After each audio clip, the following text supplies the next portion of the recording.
원래 제가 가장 걱정하는 것은 갈반이에요.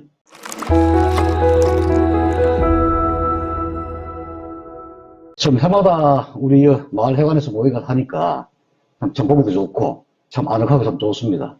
오늘 또 이 비가 강하게 내리고 있는데 비가 오지 않으면은 오전에 이제 이론교육 마치고 현장 이동해가지고 나무 연령별로 현장 교육을 하도록 하겠습니다. 작년에 2023년도에는 전국적으로 제일 문제가 우리 현재 요 지역에는 잎이 낙엽되는 현상이 없었어요. 근데 경북 지역, 경남 지역에는 잎이 낙엽이 엄청 많이 됐습니다. 심각할 정도로 문제가 많았다 이 말씀을 드리고, 탄저병 감소 품종인 홍보 품종에 탄저가 심각했습니다. 천짝을 딴다 그럼 700짝이 탄저 걸린 집도 많습니다. 예, 그래서 내한테 탄저가 없다 그래가지고 다 탄저가 없는 것이 아니고, 제 같은 경우는 전국 발생 현황을 제가 매일 체크를 하기 때문에 물어보면은 심각할 정도로 참 이 폐원 수준의 그런 홍보가 더 많았다. 난성종 후지는 잎이 갈반돼가지고 나무 줄기밖에 안 남았습니다. 엄청 심각하죠.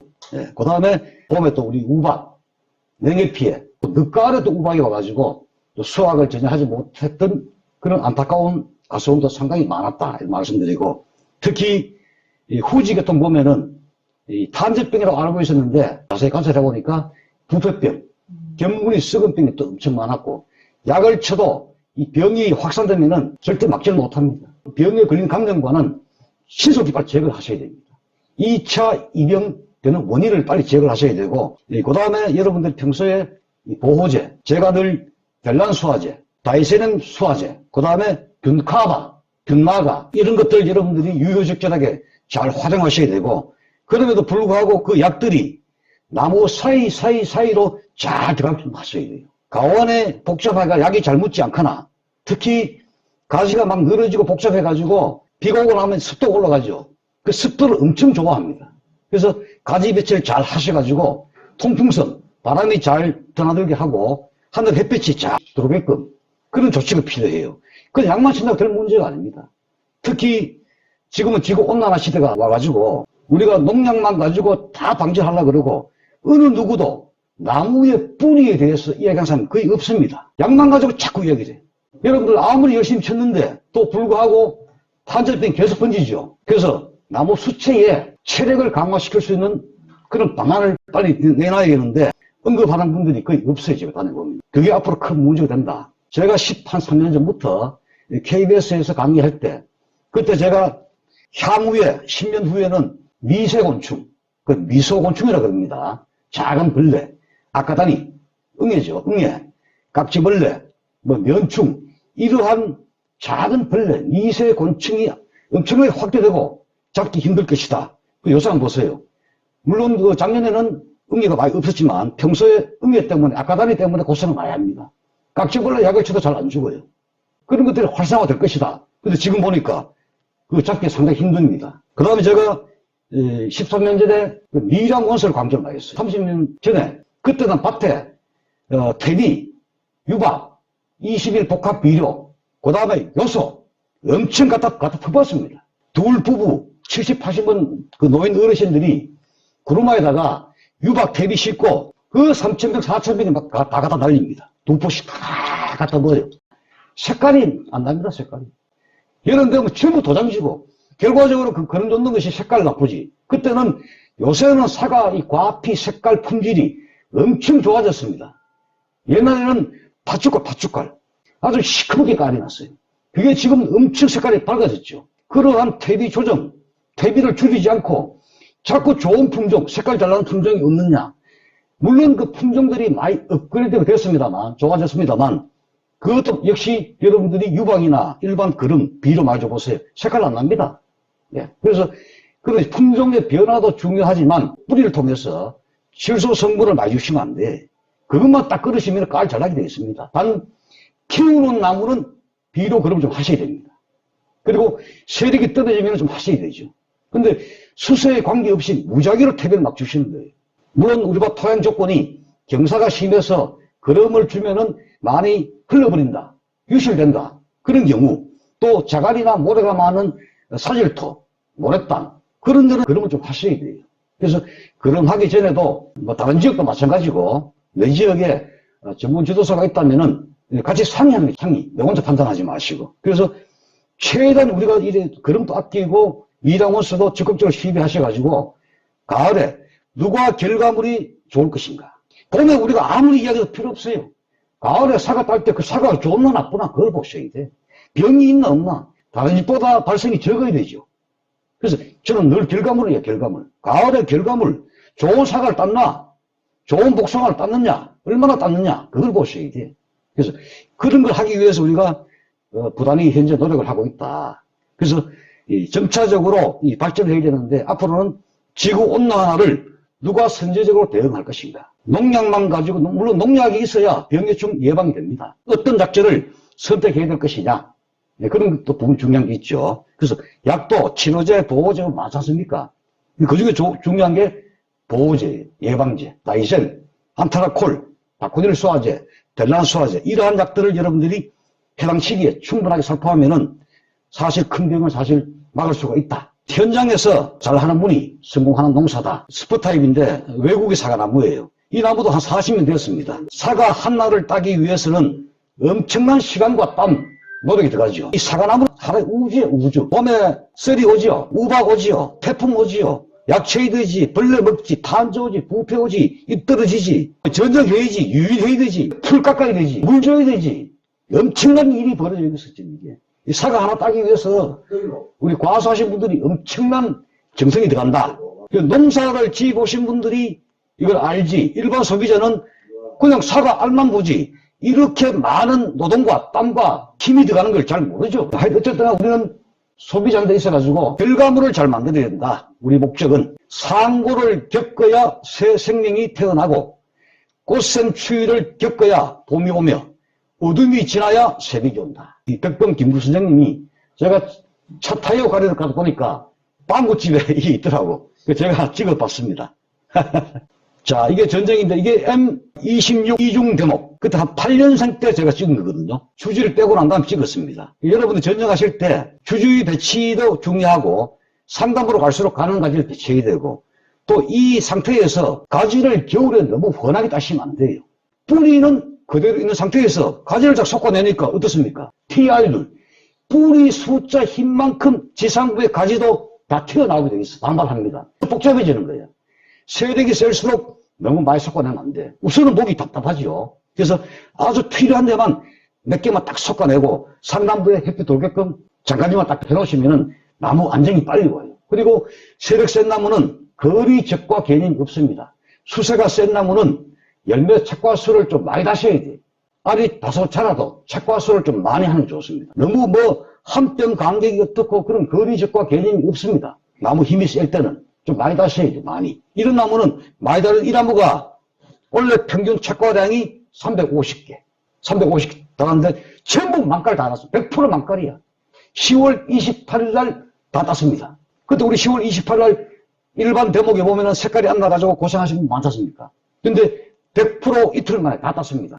그 집은 그런 몬축이 하고 미랑원서만 10년째 1년 2번 시기하고 전쟁하시기 전에 또는 하시고 난 다음에 나무 밑에 들어가 보셔야 돼요. 옆에서 보지 마시고 나무 밑에 들어가서 밑에서 위쪽으로 하늘을 이렇게 보셔야 됩니다. 아, 햇빛이 잘 들어오고 있나? 그걸 꼭 확인하셔야 돼요. 여름에 도장지가 많으면 도장지도 빨리 따시고 또 나무 밑에 들어가서 양이 잘 들어가느냐? 햇빛이 골고루 잘 들어오는가? 이걸 보셔야 됩니다. 그래서 전쟁의 핵심 요체는 뭐냐? 햇볕. 햇빛 들어오나 안 들어오나? 그 다음에 바람이 잘 들어가나 안 들어가나? 유효엽. 햇볕과 바람이 들어오면은 여기 있는 한 나무 잎이 만약에 8만 장이다. 그 8만 장이 가급적이면은 호흡 활동을 다 할 수 있도록 전쟁을 하셔야 돼요. 그들 속에 있는 잎파일은 무효엽이에요. 햇볕을 많이 보는 잎은 유효엽. 생장 활동, 색깔을 내게 하고 알을 굵히고 맛을 들게 하는 그런 유효엽인데 그게 만약에 햇빛을 보지 못하면은 무효엽이 돼요. 햇빛을 많이 보게끔 해달라. 무효엽은 햇빛을 보는 잎이 만든 에너지를 무효엽은 지가 숨쉬는데 뺏어가 버려요. 전체적으로 햇빛이 잘 들어와야 또 바람이 살랑살랑 들어와줘야 좋은 이파리가 된다. 가지 배치가 무엇보다 중요하다. 때로는 수세가 세다. 굳이 기준. 박피도 제가 권장을 드립니다. 힘이 너무 세고 색깔이 너무 안 나고 도장지가 많고 도저히 세력이 안 잡힌다. 그럼 박피를 하셔야 됩니다. 왜? 뿌리에서 올라오는 양분을 흐를 끊어서 막아주셔야 돼요. M구 작은 대목은 박피를 하시면 안 됩니다. 근데 이중 대목, 실상화되는 뿌리가 깊게 묻혀가지고 너무 세력이 세졌다. 그 박피를 할 수밖에 없습니다. 언제? 6월 5일 날 환상박피 껍질 뺏겨가지고 테이프를 막아주시고 7월 25일 이후에 한 번 더 하시면 됩니다. 그러면은 나무가 안정이 되고 또 지상부에 있는 잎이 만든 탄수화물을 지압으로 이동을 차단시키기 때문에 지상부에 탄수화물이 많이 축적이 돼서 좋은 꽃눈이 많이 생깁니다. 뿌리에서 올라오는 니트로겐 질소를 막아줬기 때문에 도장지도 덜 나오게 되어 있습니다. 그래서 그런 박피를 2번 해야 되는데 누가 홍로를 하신 분이 계셔요. 그래서 나무가 많이 죽은 집이 있습니다. 그 홍로는 권장 안 드립니다. 부사에만 제가 권장을 드려요. 부사. 그 중에 세력이 센 나무에만 대해서만 권장을 드립니다. 옛날에 비료를 막 줬어요. 네. 그래서 수세가 센 데는 무조건 5년, 6년, 7년 굶겨라. 약한 놈만 달라. 그 말이고, 그 다음에 보통 수확 후에 기비를 많이 권장드리거든요. 하지만 내가 1월 달부터 전정을 보통 하는데 나는 가지를 많이 드러낼 입장에 있다. 그러면 사과 따고 난 다음에 그럼 하시면 안 됩니다. 가지도 비료다. 뿌리 10개, 지상부에 가지 10개, 지상부에 가지를 3개를 따내서 겨울에. 그러니까 3개 뿌리에 영양분이 3개 남죠. 걔가 도장지가 되는 거예요. 쉽게 말하면은. 그런데 가을에 그름을 줘놨어.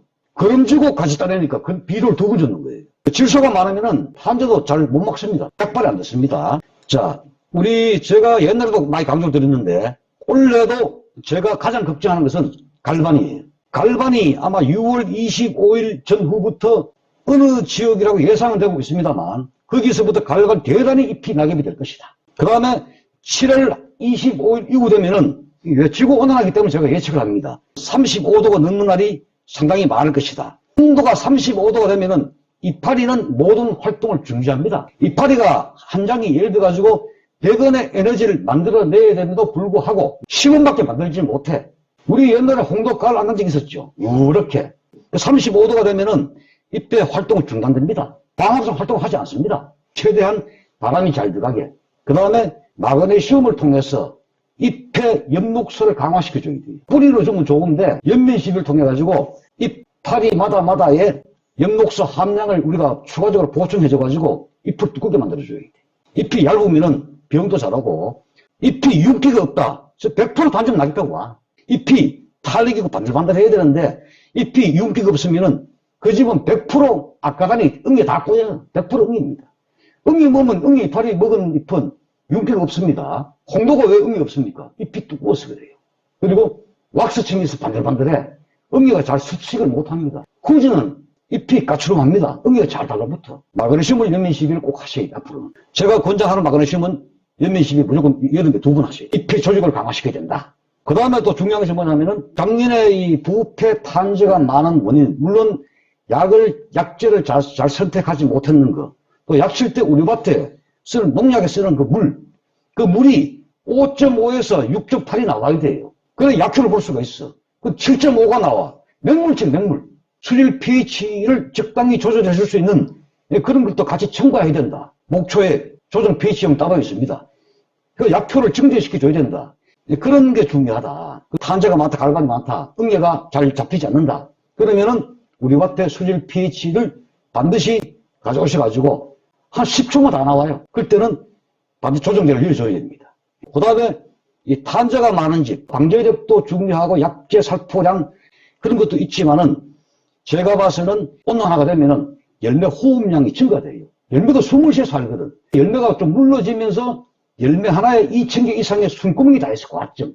열매 보면 이 하얀 점이 있죠, 까만 점이. 이 과점이야. 열매가 숨쉬는 숨구멍인데 그게 이렇게 벌어져.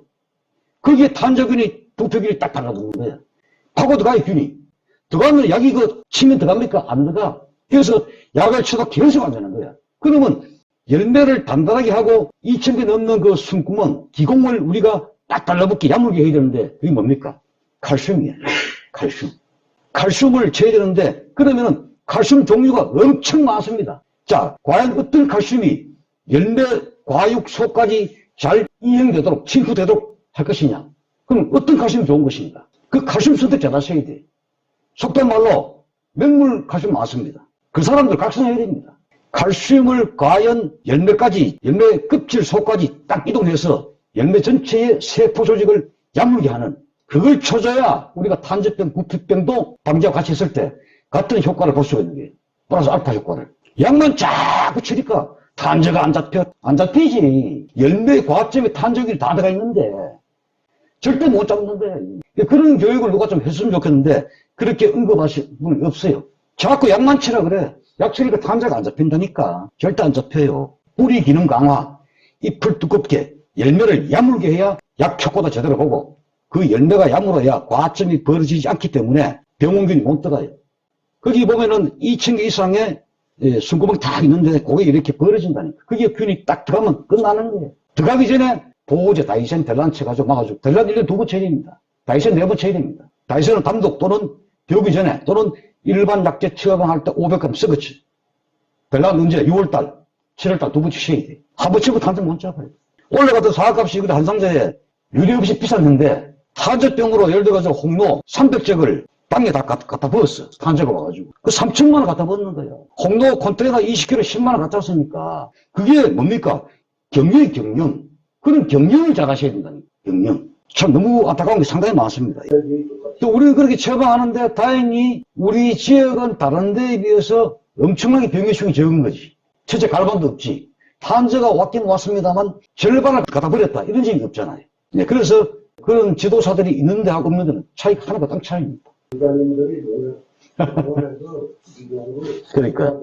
그리고 저 얼마 전에 밴드에 이제 이 3년생 나무에 한번 독립해 왔습니다. 북쪽 서쪽 방향에 있는 숲이가 쫙 벌어졌어. 수직으로. 그 독립해 온 지역이 있다. 독립해는 언제 오느냐? 주로 물 오를 때, 뿌리에서 물이 올라갈 때 그때 이제 많이 터지거든요. 지금 동네에 잘 오지 않습니다. 언제? 2월달, 2월달. 그래서 1월달 중에 여러분들이 특히 M구, 작은 데뭐 뿌리가 약한, 그중에 수세가 약한 나무는 독립 피해가 상당히 많을 거로 예측이 되고, 특히 청송이나 경북 북부 산간지방, 또 강원도 지역, 또 논바닥에 있는 신뱉는데 40에서 50cm 길이까지 볼도액 412 플러스 백색 수성 페인트를 1대5로 같이 하셔가지고 붓으로 발라주는 것이 훨씬 도움되고, 또 이 볼도액 412는 살균제이기 때문에 빙액병이죠. 빙액병. 그런 병. 그 다음에 나무에도 견물이 썩은 병이 와요. 사마귀처럼. 이런 것들이 예방을 해줍니다. 그래서 같이 섞어서 해보니까 상당히 효과가 좋더라. M구 작은 대목 있는 분들은 작은 대목 5년 이하를 보유하고 계신 건 가수원에서는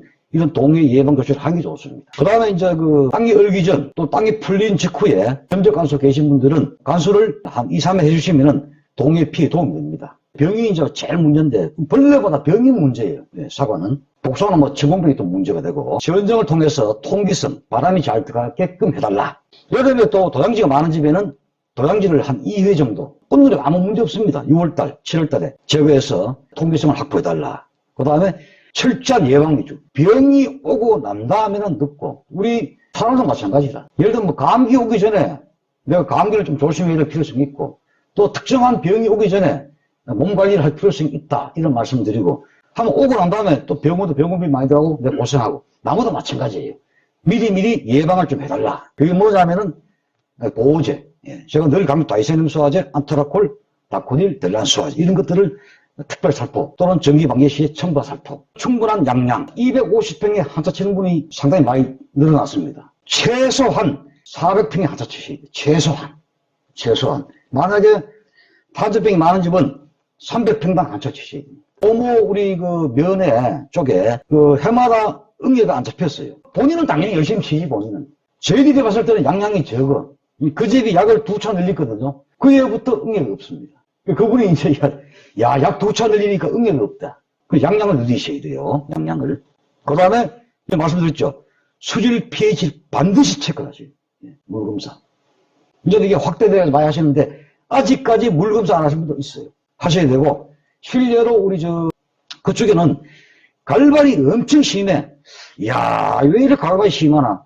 그 동네에 한번 가보니까 잎이, 다른 데는 갈발이 없는데 그 집만, 그 골짜기만 갈발이 심하더라고. 막 징그러울 정도야, 이파리가 막. 시큰막 찍혀가지고. 근데 그 옆에 또랑물이 흘렀는데 보니까 이 석회물이야. 그 이후에 옥수액이나 이런 수질 pH를 첨가하니까 갈반 양이 훨씬 감소가 됐다. 그 다음에 약제의 선택. 약제 방제력이 전국적으로 나온 게 있는데, 제가 봐서는 그 방제력이 비판하는 것이 아니고, 제가 봐서는 미스가 많다. 그러면 해가지고는 갈반 탄저를 아주 효과있게 막지는 못한다. 제 개인적인 소견입니다. 이 가을밤 많이 왔죠. 습도를 좋아한다. 습도.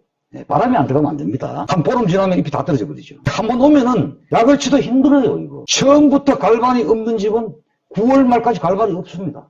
이때 갈반 오는 집은 사과 딸 때까지 애물단지요. 그리고 가온주께서는 스트레스 받고. 왜? 약치면 또 떨어지고, 약치면 또 떨어지고, 이 상태에 실받고 다 떨어집니다. 그런 EBI나 트레졸게는 이런 병이 와서 치면 안 돼요. 쳐도 약간만 넣고 보호제 위주로 치셔야 돼. 그 다음에 마그네슘, 바람이 잘 통해야 돼. 이 습도 때문에, 습도 때문에. 요거는 이제 적성병이죠. 우리 이 동네에 향나무가 있으면은 많이 와요.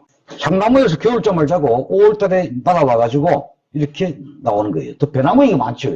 뒤에 하얀 수염 나오고. 이 정도의 이파리가 적성병문이 감염됐다면은 이파리는 가을방병과도 똑같아요. 낙엽은 잘 되지 않는데 이 상태로 있지만 이 잎은 죽은 잎이라. 잎이 양분을 만들어가지고 이 병원균하고 싸우기 바빠. 내 자신을 치료하기 바쁘다니까. 몇 년 전에도 심하진 않았지만 집집마다 이파리에 노란 점박이에 찍힌 집이 딱 있었어. 내가 뭐 심하지 않아가지고 뭐 말씀 안 드렸는데, 그래서 우리가 평소에 잘 없던 병도 갑자기 대단히 확산될 수가 있어요. 그래서 여러분들이 꽃죽을 한 다음에 시센댐 소화제, 비기넨 소화제 이런 걸 강조, 망모스 강조드리고 있죠. 반드시 치셔야 됩니다.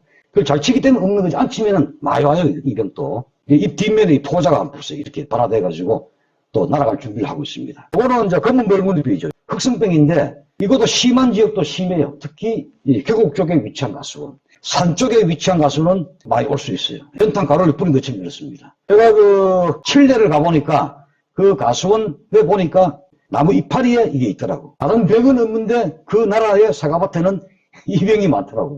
반점 낙엽병이죠. 주로 이제 뭐 한 5월 말 6월 달에 주로 보이죠. 5월부터 가면 되죠. 예, 반점 낙엽병. 포리옥신을 우리가 많이 보는 거지. 포리옥신. 반점 낙엽병이 이 심하면 이것도 많이 떨어집니다. 이게 심한 집은 갈본도 같이 와. 포리옥신하고 로브랄 소화제 두 가지가 있어요. 그래서 급할 때는 포리옥신 말고 로브랄을 미리 쳐버려야 돼. 미리 쳐버려야 돼. 포리옥신 칠 때 로브랄 치는 거지. 오면은 또 골치 아픈 거야, 이거. 오면은. 이게 다 떨어집니다, 이거. 여기 보시면은 이제 갈반병 포자들이 다 해축해 있었죠. 네, 관찰을 잘 하셔야 됩니다, 관찰. 또 이런 게 없도록 해야 돼. 다니면서 제가 관찰 다 해요. 거의 매일 관찰합니다, 거의. 그럼 탄저병이죠. 청가적으로 이거 보세요, 이게. 사과 위에 딸기가 없습니다. 이런 건 잼으로도 못 갔지. 갈 수가 없어. 누가 이거 다 오래냅니까, 이거? 이거 보세요. 이 성황 하나도 없잖아. 이럴 수가 있어요. 2023년도에 홍도에 이런 집이 많았다. 가까운 저 근처에 있는 면에 있는 그 가수원도 이렇게 됐습니다. 지나가다가 우리가 봤어요. 한 홍도가 한 400장 좀 되겠더라고. 100%에 100%. 바닥에.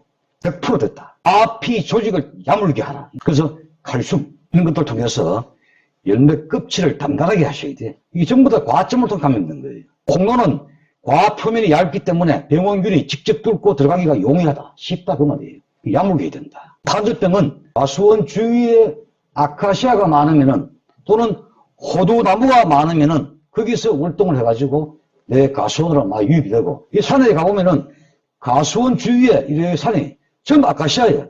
그러면 아무리 약을 쳐도 받기 힘들어요. 그 아카시아는 원천 제거를 해야 됩니다.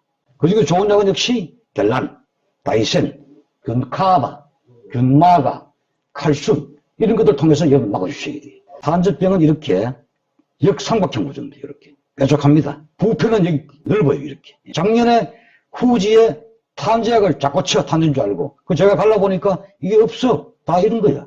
바이코 치고 실바코 치고 하니까 조금 멈췄습니다. 봤을 때 정확히 이게 병원이 어떤 병이냐 그거를 정확히 진단을 해야 되죠. 비로 하나 이야기를 하면은 우리 밭에 만약에 20년 됐는 후지든 뭐 아오리든 홍로든 나무에 조피 껍질 조피 칼로 껍질 다 뜯기지 않습니까, 옛날에. 근데 그렇게 하지 않아도 특정 비료를 종이컵 20 넘은 큰 나무는 왼쪽에 종이컵 한 컵, 오른쪽에 한 컵, 두 컵. M부 작은 데 수세 약한 나무. 그는 종이컵 한 컵, 180g 됩니다. 딱 뿌려주면은 그 다음에 나무 껍질 다 뜯기지. 조피가 없어집니다, 조피가. 그 다음에 수세 약한 나무도 금방 회복이 돼버려요. 뭐 동네에 그게 아리수인데 아리수하고 홍도 세력이 너무 약해. 제가 갔었습니다. 가가지고 피박사 한 컵, 속효성 미로, 탑올 커버 한 컵 뿌려봐라. 그 몇 달 후에 그분이 오셨어. 어떻습니까? 별로 모르겠는데 가을에 다시 또 만났어. 저는 밖에 많이 나가니까 어떻습니까? 야, 그거 희한하대. 야, 효과 좋아. 근데 아무도 몰라. 왜? 아직 말을 안 했기 때문에. 그 약한 집은 한번 해보세요. 조필 박사 한 컵, 탑 올컵 한 컵 하면은 나무가 거짓말처럼 회복이 됩니다. 왜? 나무는 거짓말 안 합니다.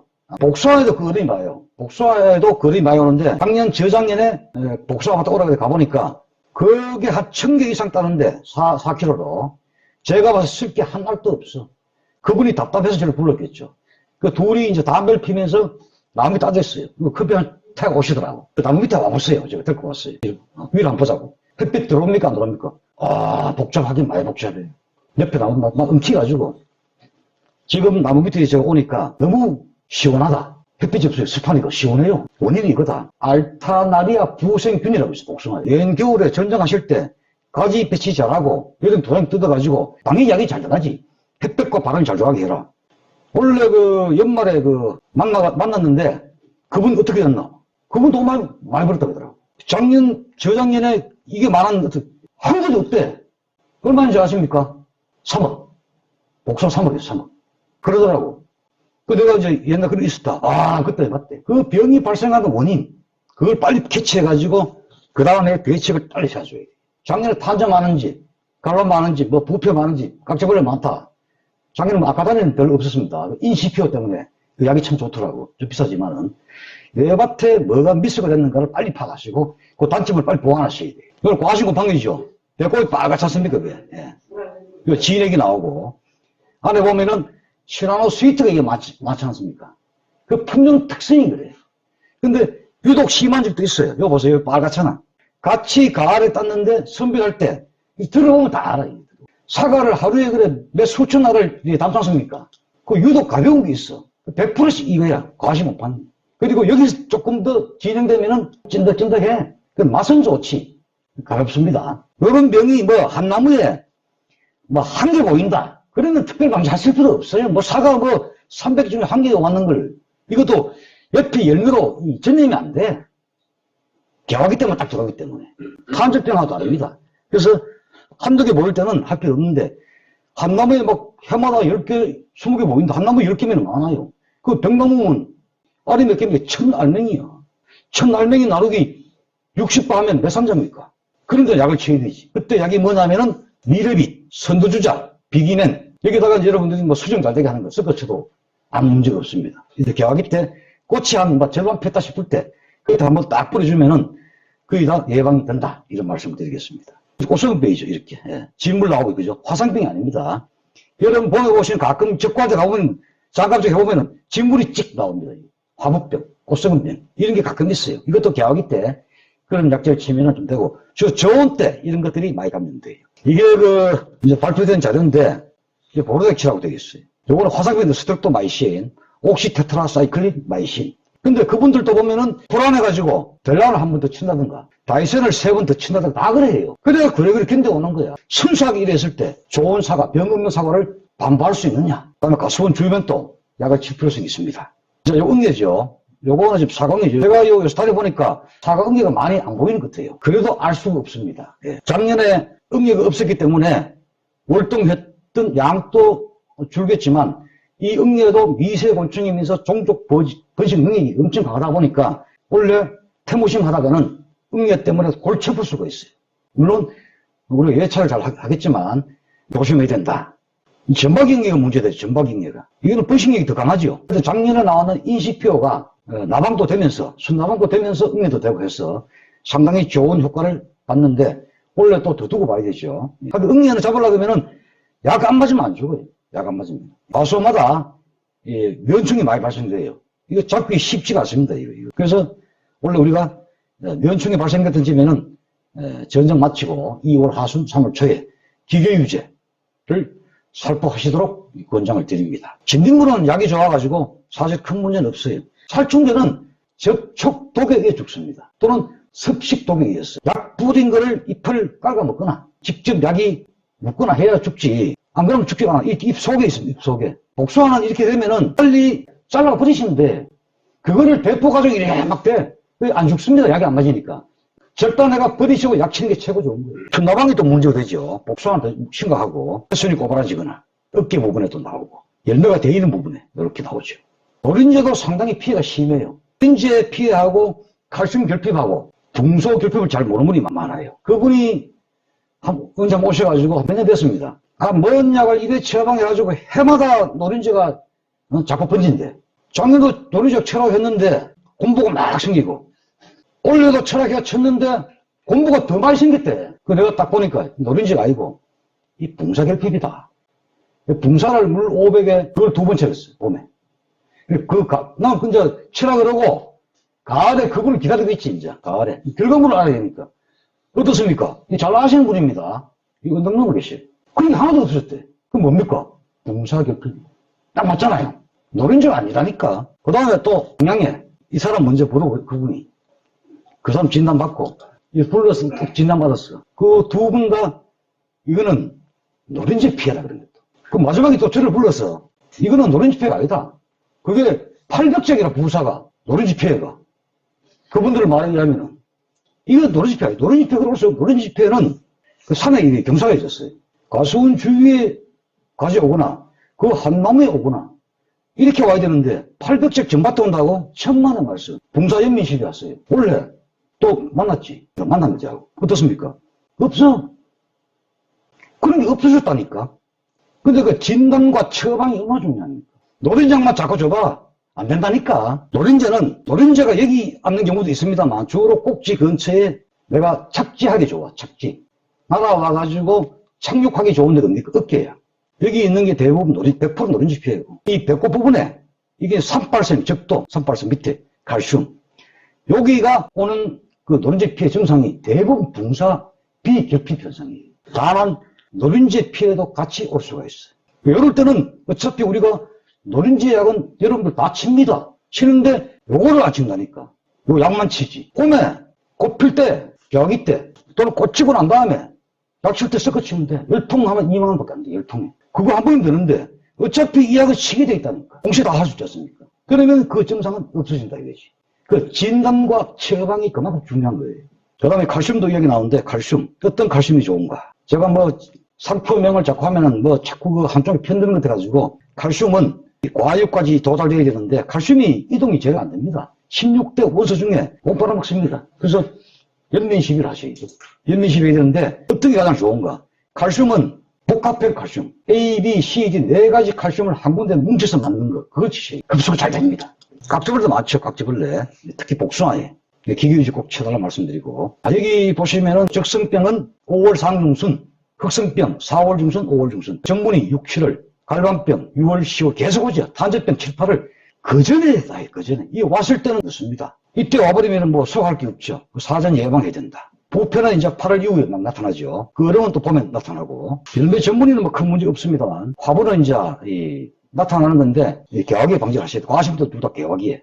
불안병은 여러분들 잘 아시죠. 초독 잘 하시고 백물 역병 여러분들 묘목 사가지고 심으실 때 묘목을 만드는 업체에서도 내 묘목의 뿌리에 어떤 병이 있는 거 잘 몰라요. 심으실 때 반드시 물 500리터 고무통에 물 반 채우고 톱신 또는 100리터 소화제 한 봉, 막걸리 3병, 뿌리 밝은제 1병 그래가지고 푹 담그셨다가 30분 이상 담그셨다가 심으시면은 이런 병은 사전에 다 차단이 됩니다. 나중에 나보고 비실비실 돼가지고 뭘 뿌리고 안 됩니다. 미리미리 해달라. 올봄에 새로 심는 분이 한 분 계시죠? 병이 많죠? 여기 보시면, 여기 보세요. 뭐, 많습니다, 병이. 흰무리 잿빛, 흰비단, 은잎병, 뭐, 이건 잘 없습니다. 뿌리 혹병, 건두암 종배라 그래요. 뿌리 보면 뿌리에 큰 사막이 막 붙어 있어. 그러면 뿌리가 활동을 못 합니다. 그런 건두암 종병도 있고, 바이로드도, 우리 바이로드 있었죠, 바이로드. 눈에 보이면 빨리 제거를 하셔야 됩니다. 해충을 보시면은 사과, 전박이, 진딧물, 면충이 문제가 되고, 사과 굴라방이 전국적으로 확산 조짐을 나타내고 있다. 이것도 심하면은 이파리 풀빛 사이에 그 틈이 들어가서 새끼 돕니다. 노란 새끼 돕니다. 그게 이파리 하나에 8개에서 12개까지 나와요. 그 한 나무에 8만 장 이파리가 전부 다 올 수가 있습니다. 제가 그걸 본 적이 있어요. 7월 달에 그렇게 확 번졌다. 7월 달 9분 그대로 있습니다. 색깔도 다 그대로 있습니다. 그때 그 전문약이 뭐냐면은 노몰트였어요. 쳐도 안 돼. 그게 가장 좋은 약인데 쳐도 안 잡혀. 그래가지고 그 당시에는 수프라사이드 있었죠. 그런 약들 막 치고 이랬다. 그래도 안 잡혀요. 더 미리미리 예방해야 된다. 뭐 순나방, 또 순나방 부치라고 있어. 집게 4초인데 심식나방, 명나방.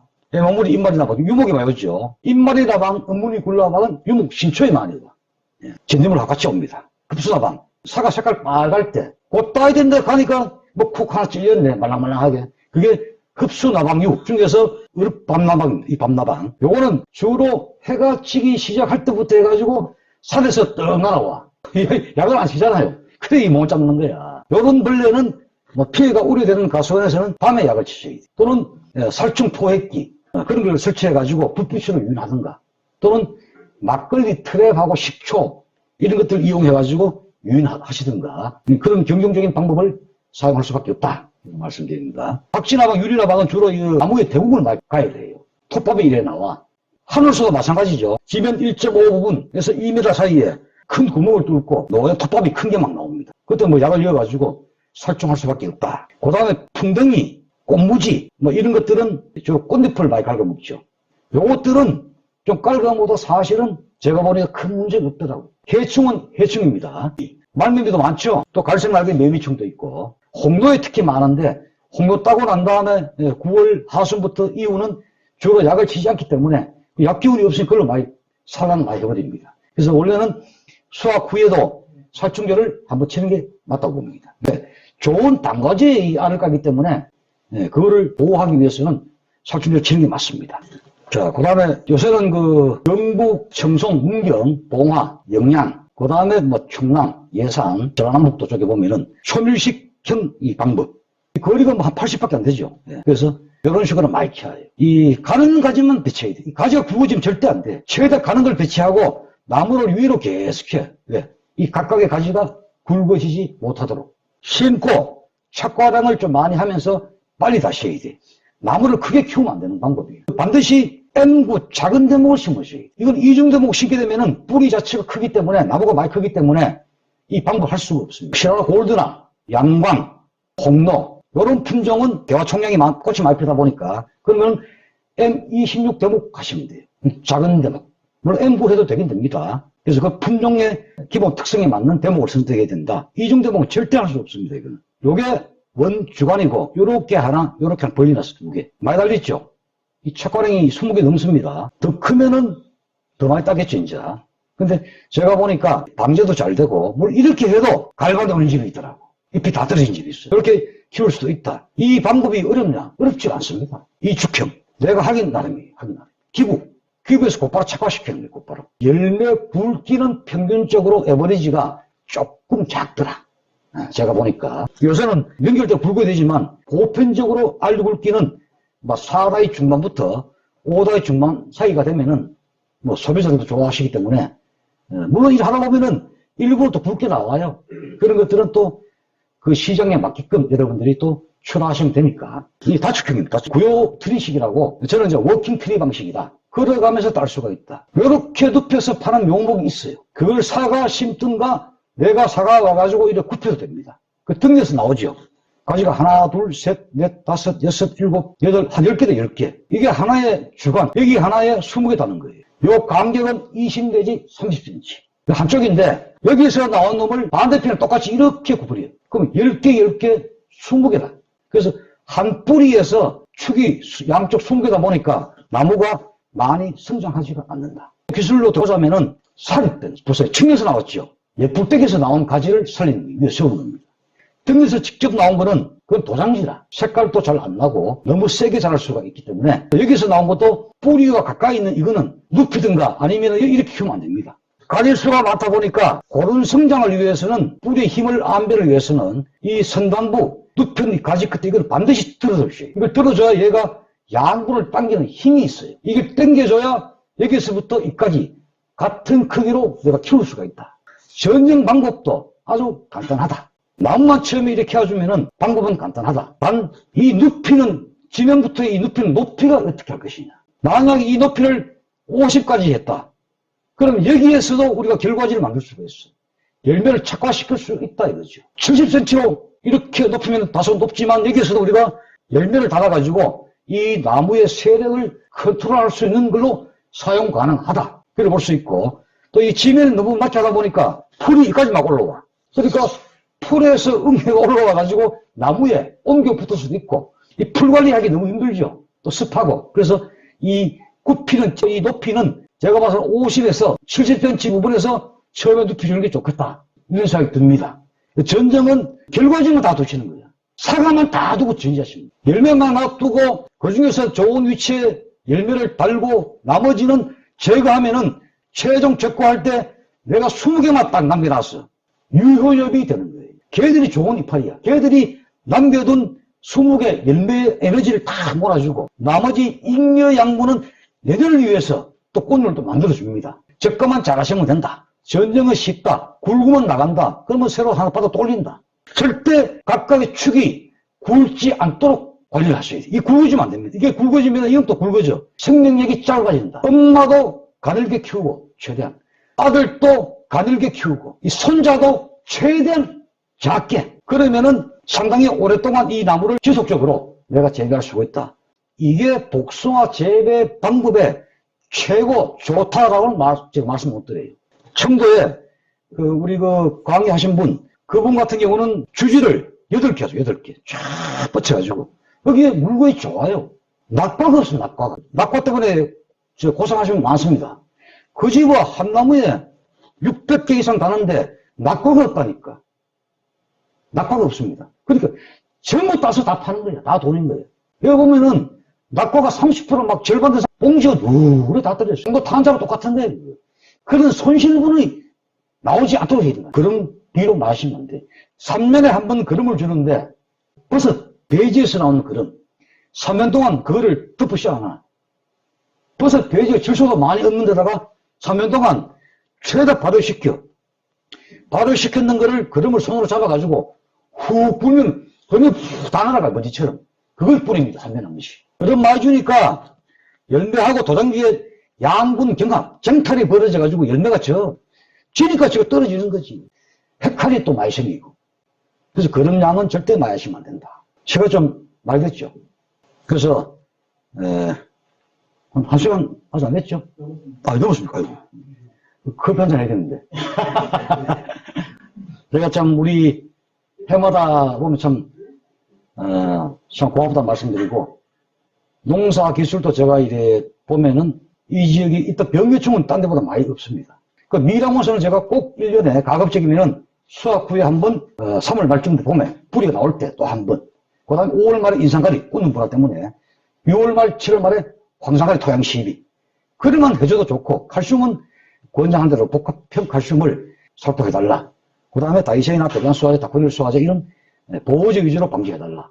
거기에다가 이제 균카바, 균마가는 균이 날아왔는 걸 막아줘요. 목수와 천공병 많은 집들은 보르독 쳐야 되지만은 살균제 플러스 균카바나 균마가를 섞어 치셔야 돼. 과피투에 그 성분이 왁스가 묻어가지고 다른 균이 날아오는 걸 걔들이 보호를 하고 있어요. 언제? 열흘 동안. 그 천공이 거의 없어요. 제가 관찰하는 바에는. 그런 거를 지도팀들도 적극 권장을 해야 되고 우리 과수무가들 잘 파악해가지고 적용해야 된다. 그래서 여러분들이 아무 일도 하지 않으시면은 아무 일도 일어나지 않습니다. 가만히 있으면 가만히 뜨고 해가 집니다. 내가 뭔가를 해야 일이 생긴다니까. 그죠? 보호제를 채달라, 미량원소 뿌리달라, 칼슘도 잘 선택해야 된다. 그런 것도 어떤 내가 일을 하는 거예요, 주체적으로. 네, 그래서 잘 선택해야 작년보다가 올해가 월등히 좋은 한 해가 될 수 있다. 가을의 결과물이 좋게 나타날 수가 있다. 이런 말씀을 드리고 이론 강의는 마치도록 하겠습니다. 고맙습니다.